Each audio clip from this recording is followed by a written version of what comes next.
Olá, você está assistindo ao Amplia Mundo, o canal que veio para transformar ideias, projetos ou negócios em experiências incríveis.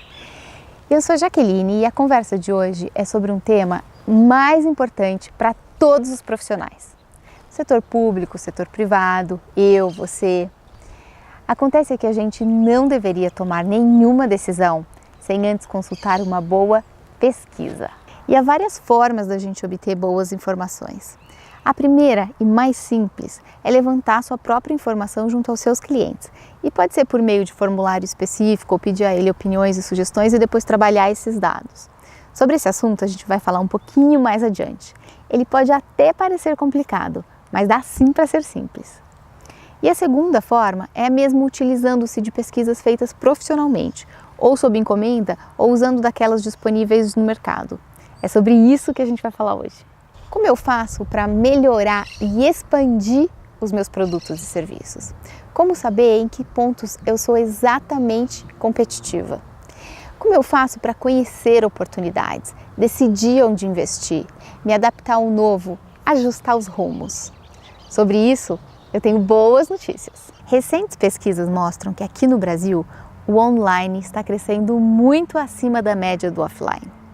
Em 2016, por exemplo, o turismo online cresceu quase 12% e o tradicional ou offline não passou de 3 a 4% de crescimento. E tem outra oportunidade aqui. Hoje, no Brasil, nem 6% de todas as vendas em turismo são feitas de forma online. Me parece que aqui as oportunidades podem ser infinitas. E nesse universo gigantesco do mundo online, ninguém pode ficar de fora. Nem eu, nem você, nem hotel, nem restaurante, nem passeio, nem operadora, nem destino, nem universidade, ninguém. E uma outra boa notícia é que existe sim, aqui no Brasil, cada vez mais a produção de pesquisas qualitativas sobre turismo. E para trazer um exemplo prático, eu fui até Curitiba e conversei com a Carolina Saz Diaro, que é a sócia fundadora e diretora da MAPI. A MAPI é uma empresa de consultoria que tem produzido suas próprias pesquisas sobre turismo e hotelaria aqui no Brasil, mas também tem uma parceria com a Foxrite. E eles representam aqui na América Latina a consultoria internacional Foxrite, que é a maior referência do mundo em pesquisas de turismo e hotelaria. E juntas, MAPI e Foxrite, elas têm produzido excelentes pesquisas sobre o mercado brasileiro, inclusive sobre o mundo online. Eu já sabia que a conversa com a Carolina ia ser muito boa, porque ela é uma excelente profissional, mas eu tenho que dizer que a conversa foi fantástica. A Carol nos deu valiosíssimas dicas sobre o mercado brasileiro, como conhecer as tendências aqui, como crescer no mundo online e falou também sobre como se comporta a geração Y e, melhor ainda, falou como é que pensa a geração dos Centennials, que é aquela geração que vem depois da Y. E ela deu dicas incríveis para pousadas e hotéis de pequeno e médio porte de como se destacar no universo dessas tantas plataformas de reservas online. Acompanha comigo aqui a conversa com a Carol, que está imperdível. A gente sabe o quanto essa informação é relevante para a tomada de decisão nos negócios, para decidir que caminhos que cada um dos negócios deve tomar, né? A Focusrite é a maior autoridade de turismo, de pesquisas em turismo no mundo, né? E o foco da Focusrite é justamente trabalhar entender os próximos movimentos, assim. Então, como é que as pessoas estão se comportando ao tratar do universo de viagens e qual é o futuro dele, que impacto que as tendências de comportamento, de consumo vão ter na nossa atividade como um todo. Então é um privilégio para a gente representar a Focusrite aqui no Brasil, até pela credibilidade que eles representam. Então isso nos facilita o acesso a mais informações, abre portas para a gente realizar as pesquisas e com certeza trazer esses dados para uma realidade nossa que faz todo sentido, né? Mas a gente tem percebido um interesse crescente do brasileiro, de forma geral, do empresário brasileiro de qualquer tamanho, em trabalhar com informações mais concretas, em deixar um pouco a adivinhação, né, e o palpite e se embasar mais em mais dados e fatos. Essa pesquisa, os dados das pesquisas que eu vou compartilhar com vocês, é o Brazilian Consumer Travel Report. Então, é o Brazilian Consumer Travel Report. Ela é parte de uma pesquisa global que chama Search Shop Buy, da Focusrite, e esse é um capítulo específico do Brasil. Além disso, a MAPI também realiza uma pesquisa anual em parceria com a Focusrite, né, para o segmento de negócio, e a gente fez esse ano o futuro da hotelaria. Então eu vou tratar dos dados dessas duas pesquisas combinadas. A primeira coisa que a gente precisa entender é que o tamanho do mercado brasileiro é muito expressivo num panorama mundial, né? A Focusrite identificou 55 milhões de brasileiros adultos viajando em 2014. E isso é um número muito representativo. 36% da população adulta, é 1/3 da população do Brasil viajando. Uma coisa bem interessante que a pesquisa trata é da chamada geração millennial ou Y, né? Então são aquelas pessoas nascidas a partir de 1980. E uma coisa bem importante de dizer é que quando a gente fala de millennials e de geração Y, a gente não está falando de tendência.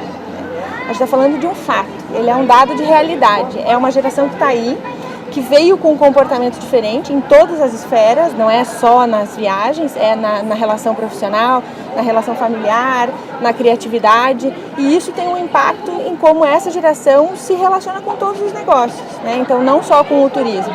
Mas os millennials, eles são mais viajantes do que as outras gerações, porque já nasceram globais, porque já são mais inseridos nesse contexto internacional desde sempre, né? Mas hoje os millennials que estabelecem novos comportamentos têm em torno hoje de 35 anos, que são os primeiros millennials, né?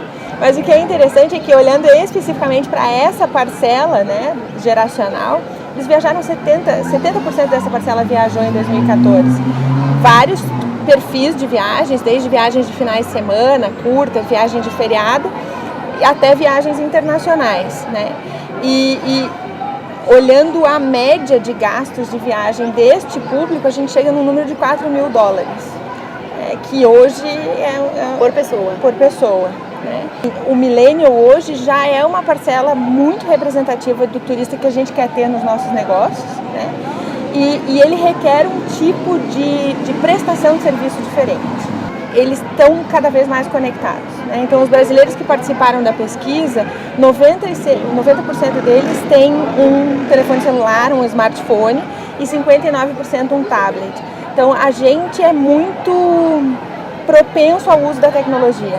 E, obviamente, que isso afeta também o nosso comportamento como consumidor de viagens. A busca e a compra de viagens está migrando de um canal offline para um canal online. A gente tem que entender que não é mais um comportamento que é uma tendência, que quem sabe eu tenha que aderir a isso. Não, isso já faz parte da realidade, seja no processo de busca da viagem, busca de informações, seja no processo de compra. Na realidade, no momento da viagem, essa pessoa também compartilha os seus momentos, né? E isso mudou um pouco a dinâmica do turismo. Então, ao invés de você ter só as informações via guias de viagens, né, guias impressos, enfim, ou agente de viagens, hoje você tem a informação sobre um destino acessível para qualquer um, via TripAdvisor, via outros sites nesse estilo de revisões, e fazem com que você possa construir um conhecimento prévio do que fazer naquele destino, de que forma. O que é interessante observar também no processo de compra é aquilo que a gente conhece como efeito cartaz. O efeito cartaz é o seguinte: quando você coloca a sua marca numa OTA, né, numa agência online como Booking, Expedia, Decolar, Hotel Urbano, isso também não é só um efeito de vendas, é um efeito de marketing, né? Então, o que a gente observou nessa pesquisa é que tem muita gente que procura nessas OTAs, nesses canais online, e depois migra para o canal direto da companhia aérea, por exemplo, e faz a compra lá naquele canal, né? Isso não acontece nos hotéis. A maioria das reservas dos hotéis acontece na própria OTA. E esse é muito bom, essa é uma notícia excelente para o pequeno e médio hoteleiro. E pode parecer que não, num primeiro momento, mas porque a força de distribuição internacional e mesmo nacional que as redes tinham, agora é acessível para qualquer um. Então, se você tem um hotel no interior do Ceará, você pode ter a plataforma global à sua disposição.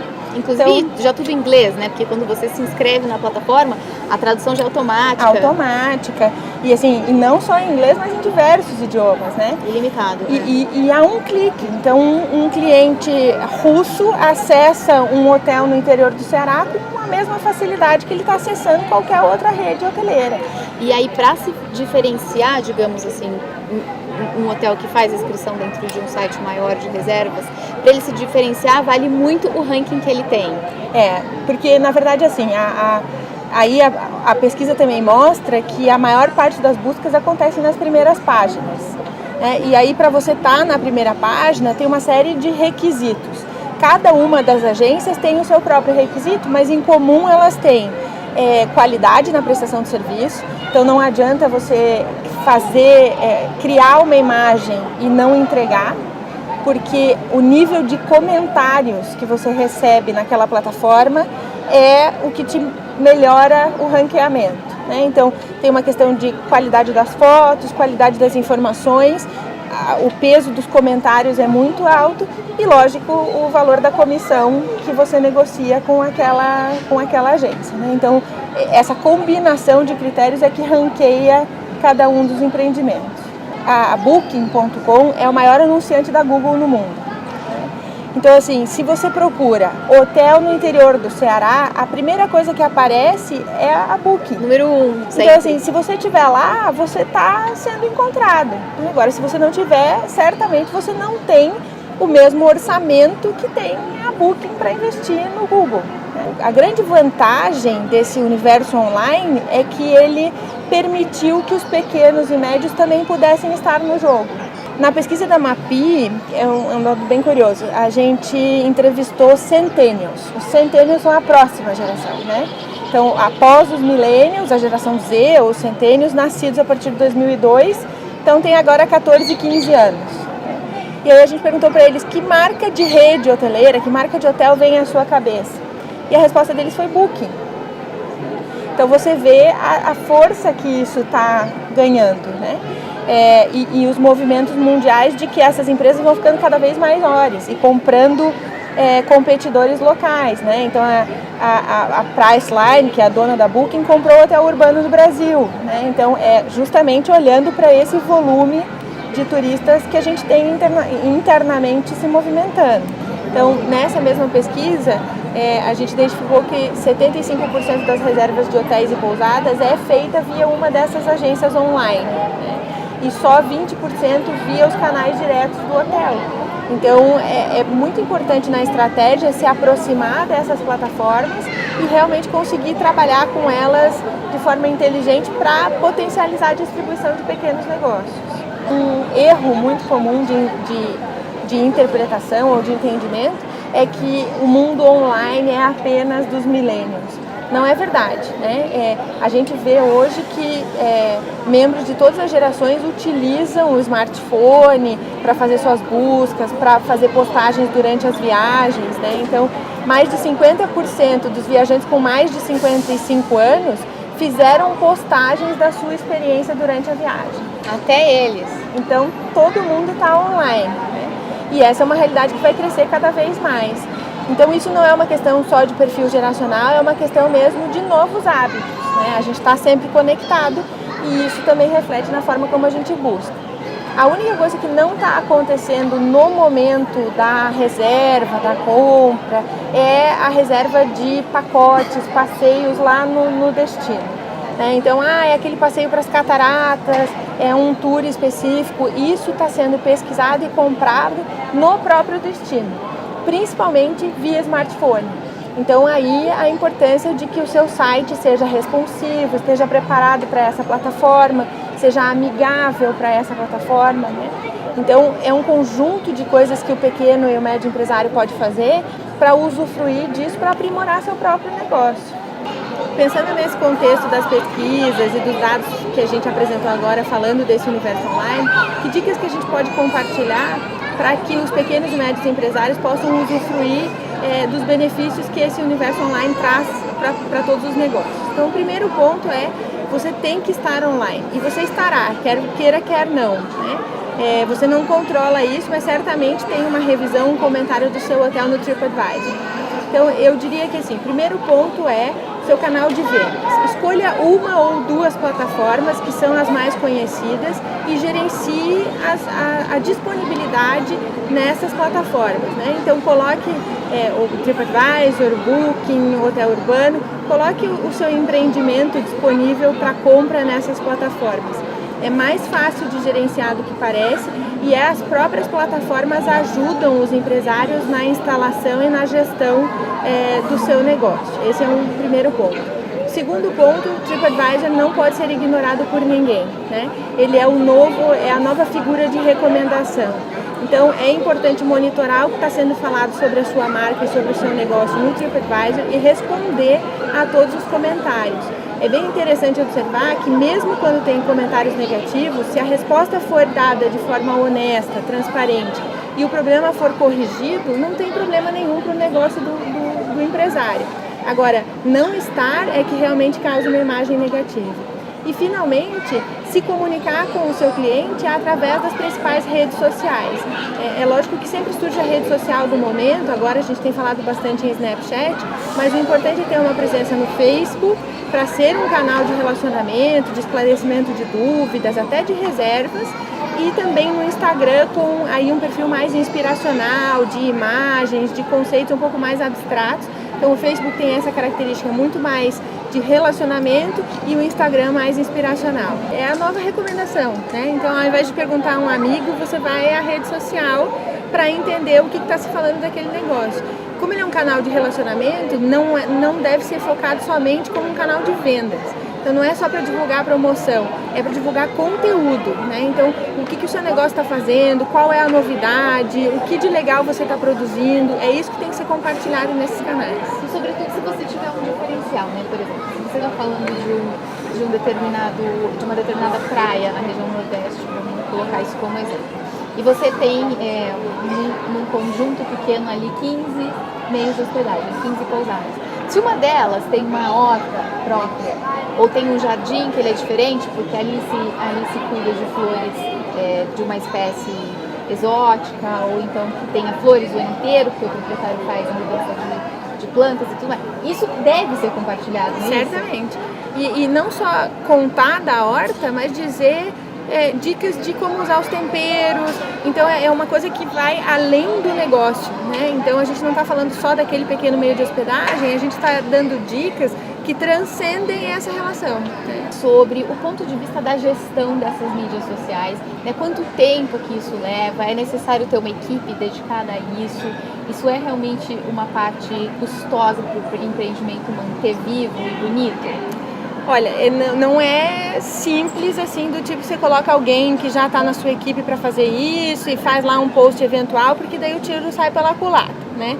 É importante ter um planejamento definido desse conteúdo. Então você não vai simplesmente postando o que quiser ou pega lá um sobrinho mais talentoso, não é isso. Mas você também não precisa de uma equipe especializada. Você tem empresas que fazem isso, né, e que fazem isso por taxas mensais que são relativamente baratas para empreendimentos de pequeno porte, mas também você tem aquele millennial que trabalha com você, né, e que tem esse talento, que pode fazer um curso de mídias sociais e que daí sim fazer planejamento. Então assim, não precisa ser super profissionalizado, mas também não pode ser amador. E o conhecimento está disponível, né? Então assim, você tem acesso às práticas, às melhores práticas, né, as boas práticas que funcionam, então basta aplicá-las, mas é importante que esse profissional esteja dedicado e pensando nisso, né? Não fazendo aleatoriamente, é preciso ter um planejamento, mas não é nenhum bicho de 7 cabeças. É isso, então, Carolina, muito obrigada novamente agradeço pelo seu tempo, pela sua gentileza, sua disponibilidade de compartilhar tudo isso com a gente e até o próximo vídeo. Obrigada. Você pode acessar tudo isso e muito mais em ampliamundo.com.br e também nos canais Amplia Mundo nas principais redes sociais.